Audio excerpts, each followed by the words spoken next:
Coming up.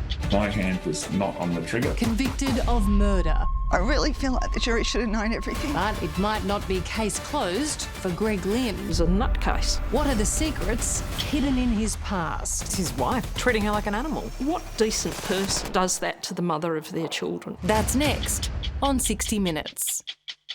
Russell Hill and Carol Clay didn't deserve to die. 4 years ago, on a camping adventure in Victoria's remote high country, they had a chance encounter with Greg Lynn. Only he now knows the precise details of what happened, but there was a dispute that turned violent. The couple, both in their 70s, was killed. Last Tuesday, in an unusual verdict, a jury found Lynn guilty of murdering Carol, though not guilty of murdering Russell. But the conviction of the former Jetstar pilot doesn't mean its case closed just yet. Tonight, we reveal secrets of Greg Lynn's past that authorities need to investigate further.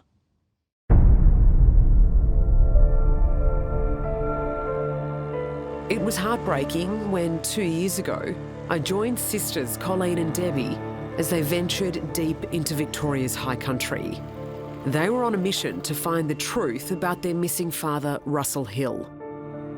That's the main reason we're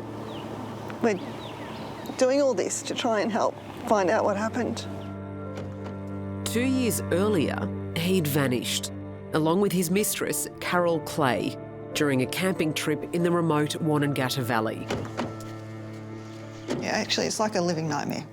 And without knowing what's happened or finding a body, I feel like there's always that little glimmer of hope that he might come back.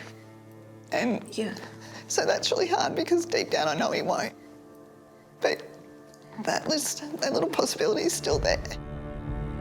Back then, the courageous sisters weren't the only ones desperately searching for answers. This information that we release today will be, I think, a big step towards solving this mystery. And this is the first time you're revealing this to the public? Absolutely, yes. In November 2021, following an exhaustive police manhunt and a year of covert surveillance, former Jetstar pilot Greg Lynn was arrested. Charged with 2 separate counts of murder, this week he was convicted in Victoria's Supreme Court. Good evening. After 6 days of deliberation, a jury has delivered a bombshell split verdict in the missing campers trial. It was a bittersweet decision for the 2 grieving families. Greg Lynn was found guilty of the murder of Carol Clay, but not guilty of the murder of Russell Hill. A verdict Russell's daughter Debbie is still struggling to process. I'm angry with the result, I think. It's new. We've only just found out, but the more I think about it, the more angry I get to the fact that it didn't have to be this way. Do you feel, Debbie, as though justice has been served for your father? No, I don't. My dad was not a violent person in any way. He wouldn't have provoked anything. So I'm not sure what happened exactly, but he was definitely murdered. Lynn, an avid hunter, had stuck to his story that Carol Clay was shot in the head by accident as he and Russell Hill wrestled with Lynn's shotgun during an argument that turned violent. But his story was an elaborate lie. My hand was not on the trigger. It was on the barrel. Right hand, left hand on the stock, pushing up against him. You wouldn't let it go. It discharged. It went through the left hand rear view and killed Miss Clay dead. What followed, he claimed, was a struggle over a knife that ended with Russell Hill being fatally stabbed by accident. I grabbed him, pulled him in, and he was still coming at me. And he came down on top of me, on my back, and then it went into his chest. So you've fallen, and then the knife's gone in his chest. Right. What was never in dispute were the extraordinary lengths he took to cover his tracks, to burn evidence at the campsite and dispose of the couple's bodies. a cold and calculated act of self-preservation. I wish you had come forward. I just wanted it to go away. Whatever happened, I was screwed. How do you feel about Greg Lynn? I'm just really angry that he went camping that day, that time, that he is the person he is, and he happened to be right there with my dad and Carol, and this is what happened. You wish their paths had never crossed? Yeah, I really do. I think it was just really bad luck for Dad and Carol that they were there at the time. But they wouldn't have happened if he wasn't such an awful person. What we can reveal tonight are more details of just how despicable Greg Lynn is. Information that was never heard by the jury who convicted him. About the torment Lynn inflicted on his first wife, Lisa, whose body was found in bizarre circumstances in 1999. She was a good neighbour. She was a really good neighbour and a friend. And, yeah, she was someone I liked very much. You miss her, don't you? Oh, do we? Yeah. Bronwyn Will was Lisa Lynn's closest neighbour and her rock. For the past 25 years, she's held on to the memories of the good friend she lost. She deserved to be happy. She deserved a good life. And she did not deserve for things to end the way that they did. Lisa was the cheerful air hostess who married Greg, the charismatic pilot. The Lynns had 2 children and lived what appeared to be a picture-perfect life. But it was a facade. Behind closed doors, their marriage was failing. Greg Lynn was a bully, an abuser, and a cheat. What caused their relationship to deteriorate? What caused the split? He was seeing another flight attendant. But my understanding, he'd been unfaithful to her on more than one occasion previously, so he was a bit of a serial offender, was my understanding. Bronwyn was to learn that Greg Lynn also had a furious temper. When the children's pet pig caused damage to the garden, he was so incensed he killed it. She initially told me the pig had died from a cold or a flu or something like that. I was, oh, OK. And then she let drop that actually Greg had killed the pig. How did it die? How was it killed? Greg put an axe through its head. So, yeah, that's pretty grim and gruesome, yeah. That's terrifying. It's awful. Being out here, does it remind you of Lisa? Yeah, it does. But good, good and bad memories. Bronwyn lived just across the road from the Lynn's house in the serenity of Mount Macedon in country Victoria. For the most part, Lisa would only hint at the abuse she suffered at the hands of her domineering husband. With what you know about Greg now, what do you think about him, the man who lived across the road from you? Self-absorbed. Some would call him narcissistic. But, yeah, I think a dangerous man. Was Lisa ever physically abused by Greg?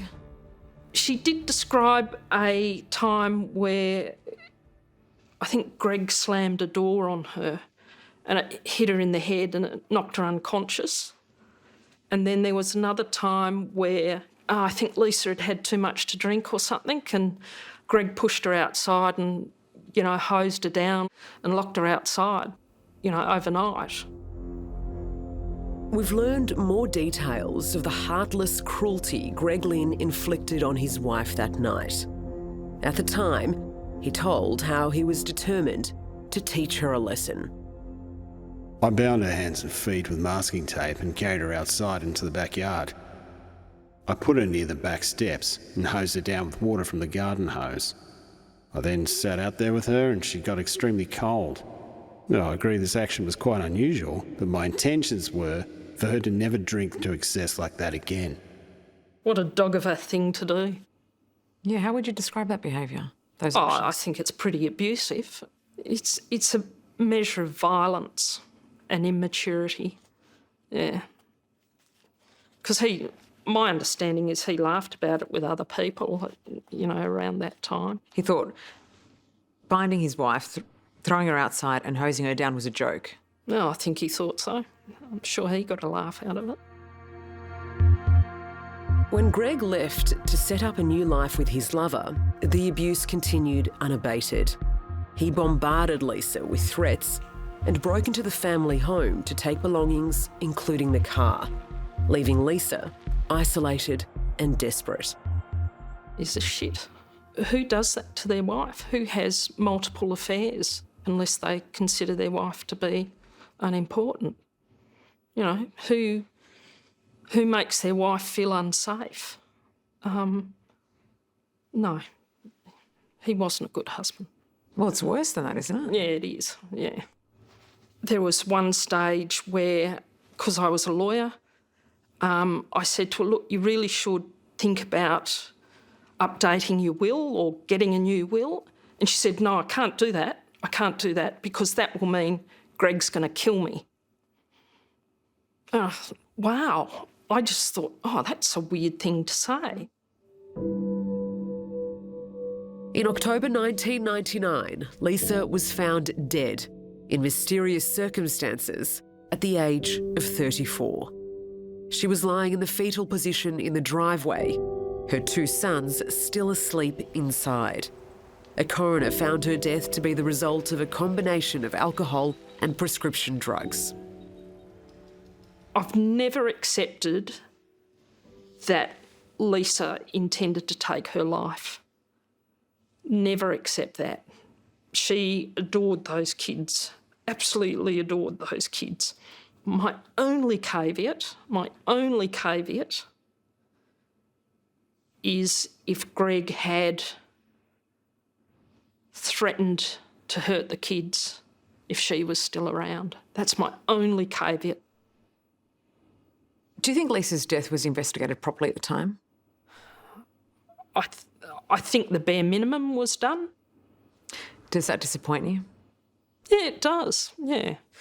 Her death deserved to be taken a bit more seriously, potentially, by the authorities than it was. Police have spent 2 years re-examining the case. They now believe there's enough evidence to press for a full coronial inquest. I don't know, after all these years, whether they'll come up with anything, and I doubt that Greg is ever going to admit to saying or doing anything, but at least then it's like she mattered enough for someone to take more notice of her death and the circumstances. Yeah. It's only fair. Yeah, bloody oath. For Debbie Hill, the revelations about Greg Lynn's former life are yet more evidence of the kind of man he is. A killer who's now likely to spend the rest of his life behind bars. How do you feel about the prospects of an appeal? That's a bit worrying. I hope he doesn't get away with this. But I've lost a bit of faith in the whole system. I'm not trusting of it now. We'll have to wait and see. We now are learning more details about his past, about his previous marriage and the unusual circumstances surrounding his former wife's death.